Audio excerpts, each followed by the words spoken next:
अस्सलामुअलैकुम, welcome to मेथिस academy. I am your teacher Syed Ghulam Disha. तो आज मैं BSN nursing entry test preparation के हवाले से आपको टिप्स एंड ट्रिक्स दूंगा जो कि इंशाल्लाह कल जो एनटीएस की टेस्ट कंडक्ट की जानी है उसके लिए मुफीद साबित होंगे। तो सबसे पहले बात करेंगे टेस्ट कैसे आएगी और कितना टाइम अलाउड होगा और कौन से डॉक्यूमेंट जो है कल लेके जाने हैं। और उसके बाद जो है कि दूसरा पॉइंट हम शेयर करेंगे लास्ट में। मैं आपको बताऊँगा कि आप पेपर कैसे अटेम्प्ट करेंगे। और एक और न्यूज़ है जो कि मैं आपके साथ इस बीच में यानी कि लेक्चर के बीच में ही शेयर करूंगा। तो आइए स्टार्ट करते हैं। सबसे पहली पॉइंट जो कि हाईलाइटेड मैंने यहाँ पे पॉइंट्स रेड पॉइंट्स जो हैं डॉट्स के ज़रिए लाइंस लिखी हैं वो शेयर करूंगा आपको कि सबसे पहली जो है वो है there will be 100 MCQs। So NTS की कल जो बीएसएन नर्सिंग की टेस्ट कंडक्ट की जानी है यानी कि 19 मार्च को उसमें 100 MCQs होंगे टेस्ट में जो कि मुश्तमिल होगी 30 MCQs बायोलॉजी के, 30 फ़िज़िक्स के और 30 केमिस्ट्री के। उसके अलावा जो है 10 MCQs जो होंगे वो इंग्लिश के होंगे। तो ये 100 MCQs का पेपर जो है वो मुकम्मल हो चुका है यानी कि मैंने आपको MCQs डिस्ट्रीब्यूशन जो है टेस्ट की कल की आने वाली टेस्ट की जिसको एडवांस आप ये कह लें कि ये आपकी प्री प्लानिंग है। आप प्री प्लानिंग कर रहे हैं कि कल जो है वो टेस्ट किस तरह से आएगी, कितने MCQs होंगे, कितना टाइम अलाउड होगा और कब रिपोर्टिंग टाइम है और टेस्ट कब ख़त्म होनी है, कौन से डॉक्यूमेंट सारे आज डिस्कस करेंगे डिटेल में। तो 30 MCQs बायो के, 30 फिज़िक्स, 30 केमिस्ट्री के और 10 जो हैं वो इंग्लिश के आएंगे कल वाली टेस्ट में। There will be no negative marking. काफ़ी स्टूडेंट्स जो हैं वो व्हाट्सएप पे भी पूछ रहे हैं तो उनके लिए ये जवाब है कि नेगेटिव मार्किंग जो है वो टेस्ट में नहीं होगी। और काफ़ी स्टूडेंट्स ये भी पूछ रहे हैं और कह रहे हैं कि आप जो है वो सिर्फ नंबर जो है अपने पेड ग्रुप में शामिल होने के लिए देते हैं, तो ऐसा बिल्कुल नहीं है। काफ़ी सारे स्टूडेंट्स को आंसर यानी कि उन्हें जवाब देने पड़ते हैं, तो कोई रह जाता है तो I am sorry for that. तो नेक्स्ट पॉइंट जो है नेगेटिव मार्किंग नहीं है। उसके बाद जो है वो है कि 2 घंटे आपको टेस्ट के लिए दिए जाएंगे। There will be 2 hours allowed for the test यानी कि टेस्ट सॉल्व करने के लिए सिर्फ आपको टेस्ट पेपर मिलने के बाद 100 MCQs अटेम्प्ट करने तक आपके पास 2 आवर्स यानी कि 120 मिनट्स होंगे। रिपोर्टिंग टाइम जो है वो एग्जैक्ट 2 PM है। रिपोर्टिंग टाइम के अमूमन आधे घंटे या घंटे बाद टेस्ट शुरू होगी। तो टेस्ट जो है वो 5 बजे तक चलेगी। 4:30 भी हो सकते हैं। अगर उन्होंने 2:30 बजे टेस्ट को शुरू किया तो 4:30 तक ये टेस्ट एंड होगी। लेकिन रिपोर्टिंग टाइम तक ही आपको पहुंच जाना चाहिए अपने रिस्पेक्टिव सेंटर्स तक। तो जैसा कि कल की टेस्ट में मैं खुद भी आऊँगा सर वकार के साथ जो कि हमारे एडमिन थे पेड ग्रुप के, तो उनके साथ मैं भी आऊँगा क्योंकि मेरी भी एंट्री मैंने करवाई थी पास्ट पेपर्स के लिए। तो मुझे पास्ट पेपर्स के क्वेश्चंस चाहिए होंगे नेक्स्ट ईयर प्रिपरेशन के लिए। बीएसएन नर्सिंग की प्रिपरेशन करवाऊँगा तो इसलिए मैंने भी खुद की एंट्री करवाई है। तो मैं भी ये टेस्ट दूंगा लेकिन अटेम्प्ट नहीं करूँगा क्योंकि ऑफ कोर्स मैं नहीं करूँगा, नहीं ऐड होना चाहता बीएसएन नर्सिंग में, इंटरेस्टेड नहीं हूँ। तो आपका हक नहीं मारना। तो सिर्फ मैं अटेम्प्ट नहीं करूँगा, सिर्फ टेस्ट को देखने के लिए ही आऊँगा। तो test will go till 5 PM यानी कि शाम 5 बजे तक टेस्ट जो है वो चलेगी। उसके बाद नेसेसरी डॉक्यूमेंट्स जो हैं आपको ओरिजिनल CNIC लेके जाना है और उसके बाद स्लिप लेके जानी है। ये 2 डॉक्यूमेंट्स जो हैं वो नेसेसरी हैं, अहम हैं। अगर ये नहीं है तो फिर आप बेफॉर्म, अगर आप की एज जो है वो 18 है या 18 से कम है, 18 से कम है और आपकी NIC अभी नहीं बनी तो आप बेफॉर्म लेके जा सकते हैं या मैट्रिक की मार्कशीट जो है या मैट्रिक की मार्कशीट यही मार्कशीट ही लेके जानी होती है जिस पे आपका जो है वो पासपोर्ट साइज़ पिक्चर अवेलेबल हो। उसके बाद पॉइंट जो है mobile phones and calculators are any electronic device is not allowed. Electronic device allowed नहीं होगी टेस्ट सेंटर में। लेकिन आप जो है वो रिस्ट वॉच ले सकते हैं। डिजिटल रिस्ट वॉच ना हो क्योंकि आपको टाइम मैनेजमेंट की में प्रॉब्लम होगी। अगर टाइम मैनेज आप नहीं कर पाएंगे टेस्ट में तो आई थिंक आपको बहुत बड़ा लॉस होगा। तो रिस्ट वॉच आपको लाजमन लेनी चाहिए लेकिन वो डिजिटल नहीं होनी चाहिए। Mobile calculation faculty, mobile calculation faculty collection, sorry, mobile collection facility will not be provided at the center। अमूमन ऐसा होता है कि ये लिखा हुआ होता है लेकिन सेंटर्स पे मोबाइल कलेक्शन फैसिलिटी दी जाती है, लेकिन आप यहाँ पे एनटीएस ने क्लियर लिख दिया है तो आप यहाँ पे रिस्क नहीं ले सकते। तो हो सके तो आप मोबाइल्स जो हैं अपने फ्रेंड्स या अपने पेरेंट्स जो भी आपके साथ आता है उन्हें जमा करवा दें। Mobile collection facility will not be allowed provided at the test centre.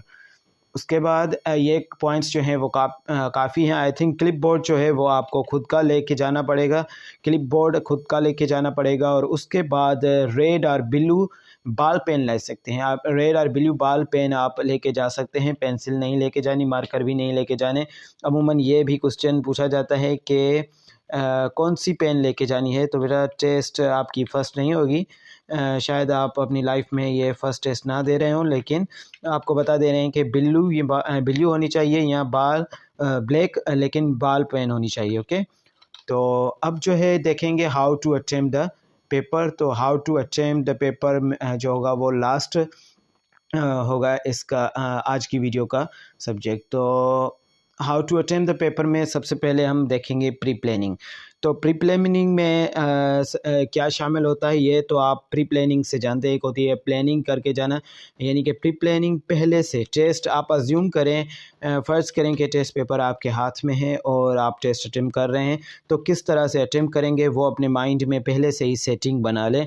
आप अपना मटीरियल जो भी आपको लेके जाना है वो प्री प्लान कर लें कि यानी कि जब भी आप टेस्ट देने के लिए रवाना हो रहे हैं तो अपना कंप्लीट यानी कि क्लिप बोर्ड और पेन्स एंड उसके अलावा जो है जो भी थिंग्स आपको वहाँ पे नेसेसरी हैं, क्योंकि अब वाटर बोतल भी आप ले सकते हैं तो और रिस्ट वॉच भी आप ले सकते हैं। जो भी चीज़ें आपको रिक्वायर्ड होंगी टेस्ट को अटेम्प्ट करने के लिए, यानी कि ऐसी थिंग्स, ऐसी चीज़ें जो कि टेस्ट में काम आ सकती हैं, आपकी हेल्थ से रिलेटेड भी हो सकती हैं। जैसे आप ड्रिंक्स भी लेके जा सकते हैं, वो मतलब कि एनर्जी ड्रिंक्स नॉट अदर। तो उसके प्री प्लानिंग में के बाद जो है वो टाइम मैनेजमेंट है। प्री प्लानिंग में आप पहले से अपना टाइम भी यानी कि आपको पता है कि 2 घंटे हैं, प्री प्लानिंग की ये पॉइंट रहती है जो कि डिस्कस कर लेते हैं। तो जैसा कि आपको पता है कि 2 घंटे हैं, तो 2 घंटों में आप कैसे टेस्ट को अटेम्प्ट करेंगे और अपनी टेस्ट कैसे क्लियर करेंगे, आपका टारगेट होगा कितने एमसीक्यूज़ अटेम्प्ट करने हैं। नेगेटिव मार्किंग नहीं है तो आप 100 क्वेश्चंस भी अटेम्प्ट कर सकते हैं। तो ये सब जो थिंग्स हैं वो प्री प्लानिंग में शामिल हो जाती हैं। टाइम मैनेजमेंट देखेंगे, टाइम मैनेजमेंट में तो क्लियर है आपको रिस्ट वॉच की ज़रूरत होगी। और जैसा कि मैंने आपको पहले ही क्लियर बता दिया है कि 2 घंटे जो हैं आपको दिए जाएंगे टेस्ट को सॉल्व करने के लिए, टेस्ट को 100 एमसीक्यूज़ को अटेम्प्ट करने के लिए, जो कि मुश्तमिल होंगे biochemistry, physics 30 MCQs and 10 MCQs जो होंगे वो इंग्लिश के होंगे। तो इन सब को सॉल्व करने के लिए आपके पास जो होंगे वो 120 मिनट्स यानी कि 2 घंटे होंगे। तो आप यहाँ पे टाइम मैनेज खुद से करेंगे कि कौन सा पोर्शन। अब हाउ टू सॉल्व में यहाँ पे मैं एक पॉइंट लिखना भूल गया, लेकिन वो भी एक अच्छा तरीका है। आप देखें जो भी आपका स्ट्रॉन्ग पॉइंट है उसे फर्स्ट सॉल्व करें। स्ट्रॉन्ग पॉइंट जैसे मेडिकल के स्टूडेंट्स या और जैसे भी बैकग्राउंड से हैं, लेकिन आपका सब्जेक्ट जो होगा कोई ना कोई स्पेशल होगा, या जैसे कि बायोलॉजी या केमिस्ट्री। फॉर एग्जांपल बायोलॉजी आपका जो है वो स्ट्रॉन्ग पॉइंट है, तो आप कैसे करेंगे कि सबसे पहले आप बायोलॉजी के पोर्शन को सॉल्व करें, जिससे आपका टाइम भी ज़्यादा कंज्यूम नहीं होगा। फिर जो है मेडिकल के स्टूडेंट्स की अमूमन केमिस्ट्री जो होती है वो स्ट्रॉन्ग होती है। उसके बाद फ़िज़िक्स 3rd नंबर पे आप रख सकते हैं, या ये तो मैं मेरा अंदाज़े से बता रहा हूँ, आप खुद के अंदाज़े से आप अपनी प्लानिंग जो है प्री प्लानिंग खुद करेंगे, टाइम मैनेजमेंट खुद करेंगे। तो आपको पता होगा कि मेरा सब्जेक्ट कौन सा जो है वो स्ट्रॉन्ग है, बायो स्ट्रॉन्ग है या केमिस्ट्री या फ़िज़िक्स। तो इस तरह से फ़र्स्ट स्ट्रॉन्ग सब्जेक्ट को पहले सॉल्व करें, फिर जो है वो सेकंड स्ट्रॉन्ग सब्जेक्ट को और फिर 3rd स्ट्रॉन्ग सब्जेक्ट को, जैसे कि ऐसे सॉल्व करने। जैसा कि आप सबको पता है कि इंग्लिश के एमसीक्यूज़ जो हैं वो कम हैं, बहुत ज़्यादा कम हैं, 10 एमसीक्यूज़ हैं, तो आप उन्हें लास्ट में भी रख सकते हैं।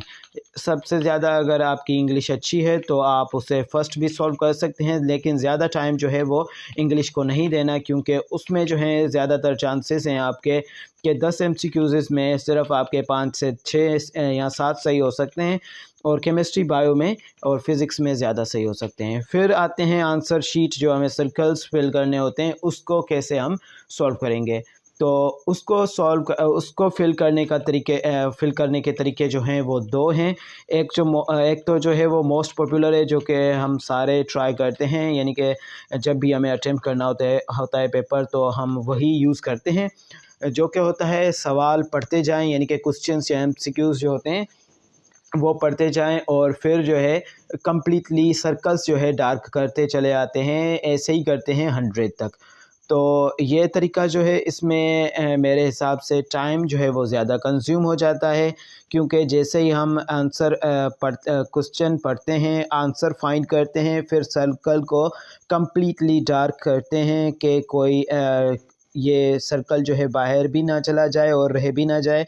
तो इस हिसाब से हमारा कॉन्सन्ट्रेट जो है वो क्वेश्चन से ज़रा हट जाता है। इस सब में फिर ज़्यादा टाइम भी कंज्यूम हो जाता है।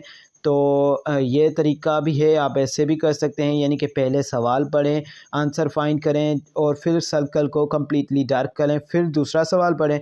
तो ये तरीका भी सही है, लेकिन टाइम अगर आपको बचाना है और अपनी टेस्ट को क्लियर करना है, तो दूसरा जो तरीका है वो बहुत ही इम्पोर्टेंट है। इस तरीके से क्या होता है कि आप एक पोर्शन को ले लें, जैसे बायोलॉजी का पोर्शन है, उसे ले लें, उसके क्वेश्चंस को पढ़ते जाएं और सर्कल के बीच में से स्मॉल डॉट डालते जाएं। स्मॉल डॉट, पेंसिल, आपके पास जो पेन होगी उससे स्मॉल डॉट सर्कल के बीच में डालते जाएंगे। तो सारा पोर्शन ऐसे ही, फॉर एग्जांपल बायोलॉजी के आपने 30 एमसीक्यूज़ अटेम्प्ट कर लिए हैं और डॉट्स सारे सर्कल्स को बीच में स्मॉल डॉट्स जो हैं आपने लगा दिए हैं। ऐसे ही आपने जैसे ही बायोलॉजी का पोर्शन ख़त्म किया, तो आप अब क्या करेंगे कि आराम से अपने क्वेश्चन पेपर को साइड पे रख के आपने क्या करना है कि वो सर्कल्स जो है वो आराम से फिल करते जाना है। आराम से नहीं करना, जितना हो सके उतना तेज़ी से करना है, क्योंकि टाइम जो है वो आराम करने के लिए नहीं है। लेकिन अब जो है आपका फुल कंसंट्रेट जो होगा वो सर्कल फिल करने पे होगा। तो 30 सर्कल्स आप बायोलॉजी के अच्छी तरह से फिल कर पाएंगे। इसी तरह आप केमिस्ट्री का पोर्शन लेंगे, केमिस्ट्री के पोर्शन में से भी पढ़ते और स्मॉल डॉट्स लगाते जाएंगे, ताकि आपको पता चले कि जो सही है सर्कल में। फॉर एग्जांपल केमिस्ट्री स्टार्ट हो रही है क्वेश्चन नंबर 31 से, तो 31 पे आप क्या करेंगे, 31 सर्कल के बीच में आप ज़रा सा डॉट डाल देंगे और फिर 32 को पढ़ेंगे। 32 का जो भी आंसर होगा, फिर 32 वाले में ए, बी या सी जो भी सही हो उसमें डॉट डालेंगे। इसी तरह से पूरे 60 तक अटेम्प्ट करेंगे और उसके बाद जो भी आपने 31 से 60 तक अटेम्प्ट किए हैं उन सारों को आराम से फिल कर दें। इसी तरीके से आप पोर्शन वाइज जो है वो सर्कल फिल कर सकते हैं, जिससे आपका टाइम भी ज़्यादा कंज्यूम नहीं होगा और टाइम मैनेज करने के लिए। और लास्ट में अगर कोई क्वेश्चन आपको नहीं आते तो फिर आपको तुक्के लगाने में भी हेल्प होगी। अब आते हैं लास्ट पॉइंट, जो कि यहाँ पे मैंने नहीं लिखा, कैसे सॉल्व करेंगे पेपर को, किस तरह के क्वेश्चंस आएँ। तो देखें, 3 टाइप के क्वेश्चन आते हैं। एक क्वेश्चन 100% रूल जिसे कहा जाता है। 100% रूल में क्या होता है कि जो क्वेश्चन आपको 100% आता है, यानी कि आपने पढ़े हैं वो क्वेश्चन, आपके कॉन्सेप्ट्स क्लियर हैं, आपको आते हैं, तो आप उसको क्या केस में शुमार करेंगे, वो आपको 100% आते हैं, तो आपको जल्दी उन्हें सॉल्व कर देना है। और दूसरे जो हैं 50% चांसेस हैं। 50% आपको आते भी हैं और नहीं आते, आप कंफ्यूज्ड हैं कि ए सही है, बी सही है, ऑप्शन सी या डी सही है, आप कंफ्यूज्ड हैं ए या बी में से कोई सही है। तो उन कन्फ्यूजन वाले क्वेश्चंस को सॉल्व करने के लिए आपको ज़्यादा टाइम लगेगा। और 100 जो आपको आते हैं 100% वाले, पहले सारे पेपर में से आपको वो सॉल्व कर लेने हैं, यानी कि सीरियल नंबर 1 से सीरियल नंबर 100 तक जो भी आपको पहले आते हैं वो सॉल्व करें। और फिर जो है 50% वाले आते हैं जिसमें आप कंफ्यूज हैं कि ये सही नहीं तो ये आंसर पक्का सही है, तो आप उससे सॉल्व करेंगे। और थर्ड कैटेगरी में वो क्वेश्चंस आते हैं जो 25%, मतलब आपको आते ही नहीं है, आपने सिर्फ तुक्का लगाना है, तो नेगेटिव मार्किंग नहीं है। तो ये जो है वो लास्ट में करिएगा, पहले फिर 100% और 50% वाले रूल की तरफ जाइएगा। ओके, और उसके बाद जो है टिप्स और ट्रिक्स तो हो गई हैं, लेकिन काफ़ी बच्चे जो हैं वो एलिमिनेशन रूल नहीं जानते। एलिमिनेशन रूल जो है तो बेटा वो आप जो है 4 साल जो है आपकी साइंस पढ़ी हो, यानी कि फर्स्ट ईयर इंटर जो इम्प्रूवर्स होते हैं या जो सेकंड अटेम्प्ट दे रहे होते हैं बीएसएन का, उनके लिए होता है, क्योंकि उन्होंने इतनी स्टडी की होती है कि उन्हें पता होता है कि ये जो है आंसर सही नहीं है, तो उसे काट देना। जो भी सही मतलब कि गलत आंसर आपको लगे उसे अपने माइंड में ही काट लें, यानी कि एलिमिनेट कर दें। फिर आपको क्या है कि चांसेस आपके, फॉर एग्जांपल एक क्वेश्चन है, तो आपने उसके 2 आंसर जो हैं एलिमिनेट कर दिए हैं, काट दिए हैं, बाकी 2 बच रहे हैं, तो उसमें 50% चांस होंगे कि आपका क्वेश्चन जो है वो सही हो। तो ये तरीका उनके लिए होता है जिनकी स्टडी ज़्यादा हो। और लास्ट डेज़ में जो यहाँ पे मुझसे कोर्स ख़रीदना चाह रहे थे, उन्होंने मैंने उन्हें नहीं दिया कोर्स, क्योंकि लास्ट 1-2 दिनों में क्या पढ़ के करेंगे उन कोर्स को, और अभी भी जो आखिरी दिनों में जागे हैं नींद में से। तो अगर आप सारा साल नहीं पढ़े तो अभी भी पढ़ने से कुछ नहीं होगा। तो मिलेंगे नेक्स्ट लेक्चर में। आई होप ये गाइडलाइंस आपको हेल्प करेंगी कल की टेस्ट में। तो मिलते हैं कल। तो मेरा टेस्ट सेंटर जो भी है मेरे ख्याल से FG कॉलेज हैदराबाद नियर गुल सेंटर है।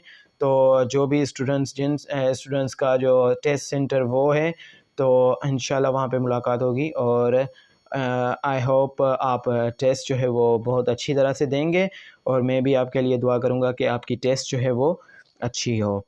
तो मिलते हैं नेक्स्ट लेक्चर में। अल्लाह हाफिज़।